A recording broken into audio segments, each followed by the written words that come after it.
નમસ્કાર, સ્વાગત છે તમારું લિમિટલેસ લાઈફમાં, જ્યાં સપનાઓને મળે છે પાંખો અને જિંદગી પોતાની અસલી ઉડાન ભરે છે.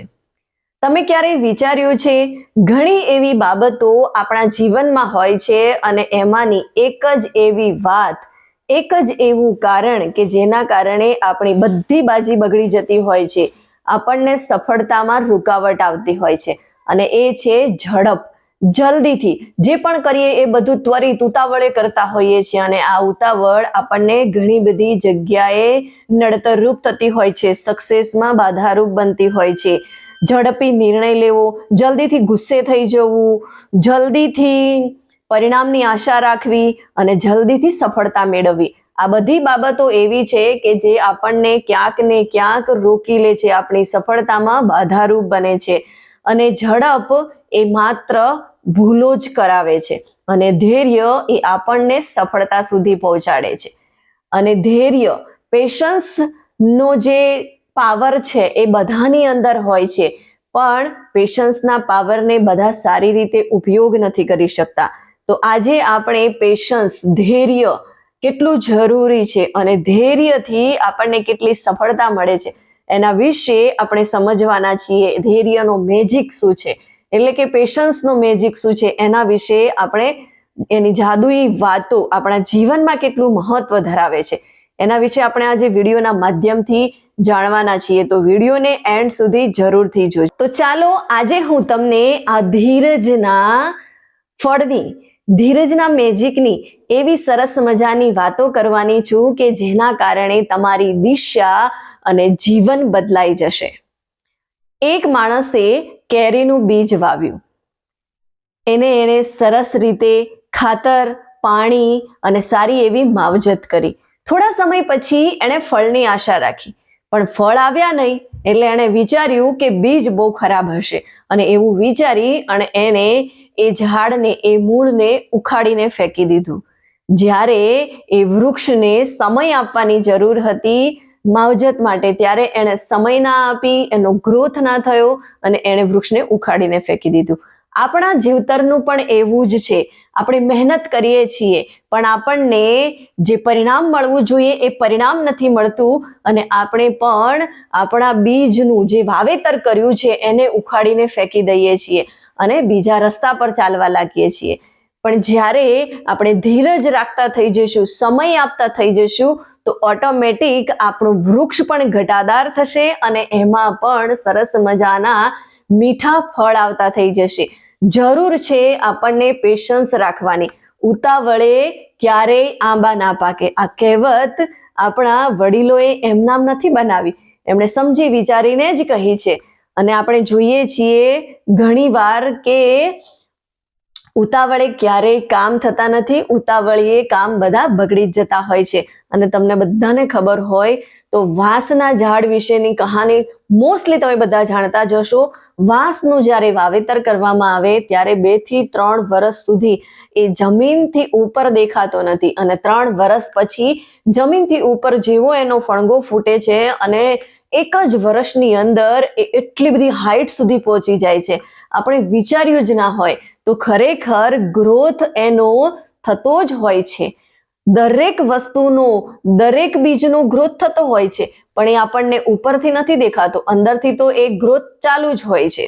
એવી જ રીતે આપણે પણ જે પણ કાર્ય કરી રહ્યા છીએ એ આપણને દેખાતું નથી, પણ આપણી અંદર ઘણા બધા બદલાવો થતા હોય છે, પણ આપણે એને નજરઅંદાજ કરી દેતા હોઈએ છીએ. ધીરજ, પેશન્સ આટલું બધું મહત્વપૂર્ણ કેમ છે? તો હંમેશા ધીરજ અનવિઝિબલ હોય છે, એ આપણને દેખાતું નથી. બીજ જે છે એ જમીનની અંદર ગ્રોથ મૂળમાં જ હોય છે, પણ આપણે એને બહારથી જોઈ શકતા નથી. એવી જ રીતે આપણી અંદર પણ ઘણી બધી ગ્રોથ થઈ રહી હોય છે, એ આપણને બહારથી દેખાતી નથી. જેમ કે આપણી વિચારસરણી બદલાઈ રહી છે, આપણી ટેવો સુધરી રહી છે, આપણી અંદર સ્કિલ ડેવલપ થઈ રહી છે, પણ આપણને એ બહારથી દેખાતું નથી.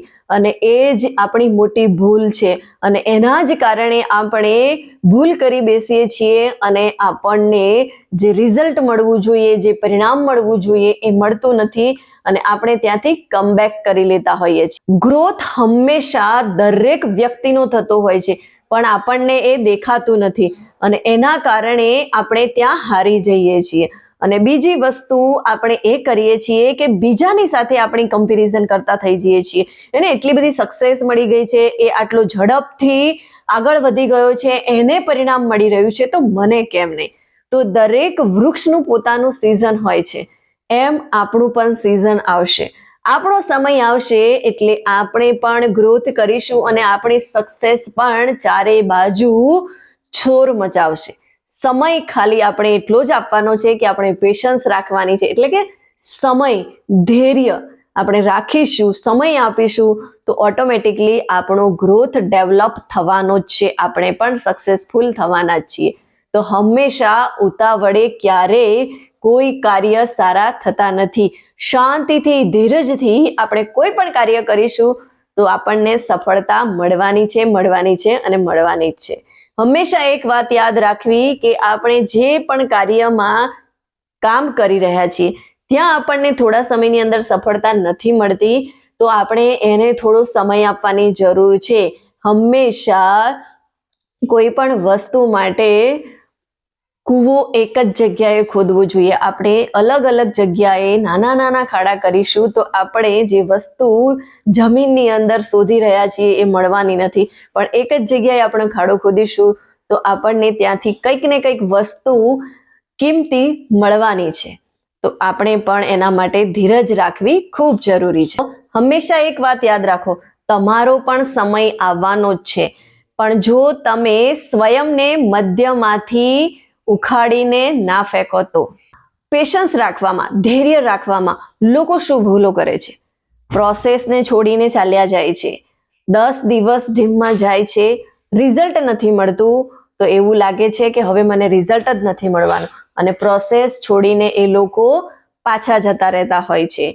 બીજી વસ્તુ કે કોઈ પણ ગોલ એચીવ કરવા માટે એમને ધીરે ધીરે સફળતા મળતી હોય પણ ઝડપથી રિઝલ્ટ ના મળતું હોય, સ્લો રિઝલ્ટ મળતું હોય તો એવું વિચારે છે કે રિઝલ્ટ બહુ સ્લો છે એટલે એ ઝડપથી બીજા ગોલ ઉપર જતા રહે છે, બીજી વસ્તુઓ ઉપર પોતાનું ફોકસ કરી દે છે. અને ત્રીજી વસ્તુ, બીજાની સાથે કમ્પેરિઝન કરવાનું શરૂ કરી દે છે. એવું વિચારે છે કે એ લોકોને ઝડપથી સફળતા મળી છે, મને સફળતા નથી મળતી, હું શું કરીશ, મારાથી કઈ ભૂલ તો નથી થતી અને એના કારણે પણ એવો પેશન્સ નથી રાખતા. અને ચોથી વસ્તુ, ઓવર થિંકિંગ. એ હંમેશા વિચાર્યા કરે છે કે એની સાથે તો ખૂબ જ સારી રીતે થઈ રહ્યું છે, હું ક્યાં ભૂલો કરી રહી છું, હું આમ કરીશ, આવી રીતે કરીશ, અને એવી રીતે ઓવર થિંકિંગના ચક્કરમાં એવા એ લોકો ફસાઈ જાય છે કે પોતાના ધૈર્યને એ ખોઈ બેસે છે અને આગળ નથી વધી શકતા. હવે પ્રશ્ન એવો આવે કે પેશન્સ, ધીરજને કઈ રીતે વધારી શકાય? તો સ્ટેપ નંબર 1, નાના ગોલ બનાવો. મોટા ગોલ આપણને ડરાવે છે પણ નાના ગોલ કોન્ફિડન્સ આપે છે. સ્ટેપ નંબર 2, પ્રોસેસ જર્ની લખો. રોજ આપણે શું કામ કર્યું, કાલના કરતા આજે શું બેટર થયું, શું શીખવાની જરૂર છે અને શું એચીવ કર્યું, આ રોજ લખશો તો તમારા માઇન્ડને એક મેસેજ મળશે કે ગ્રોથ થઈ રહ્યો છે. Step number 3, 90 day rules અપનાવો.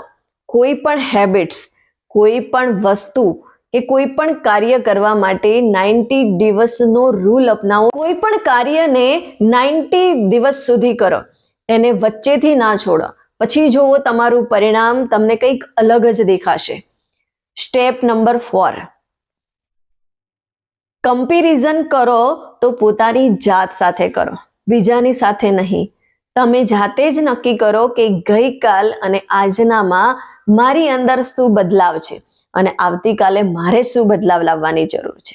Step number 5, નાના નાના એચીવને સેલિબ્રેટ કરો. તમે કંઈ પણ નાનો ગોલ એચીવ કર્યો છે તો એને એન્જોય કરો, જેનાથી તમારો કોન્ફિડન્સ વધશે અને ધૈર્ય, પેશન્સ રાખવાની શક્તિમાં વધારો થશે.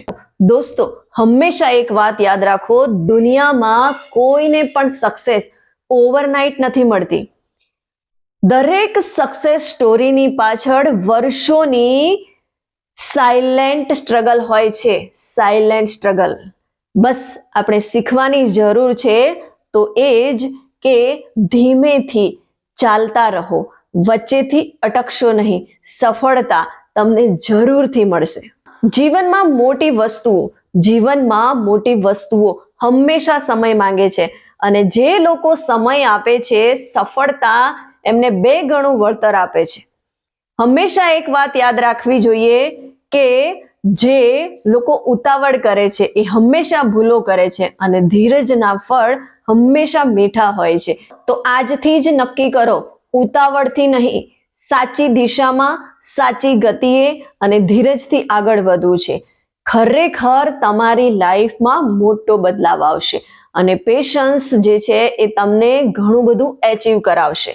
વિડીયો ગમ્યો હોય તો એને વધારેમાં વધારે લોકો સુધી શેર કરો અને મારી આ ચેનલને સબસ્ક્રાઇબ કરો. મળીશું નવા વિડીયો સાથે. ત્યાં સુધી रुको मत, आगे बढ़ो और लिमिटलेस लाइफ का मतलब है बड़ा सोचो, बेखौफ जियो.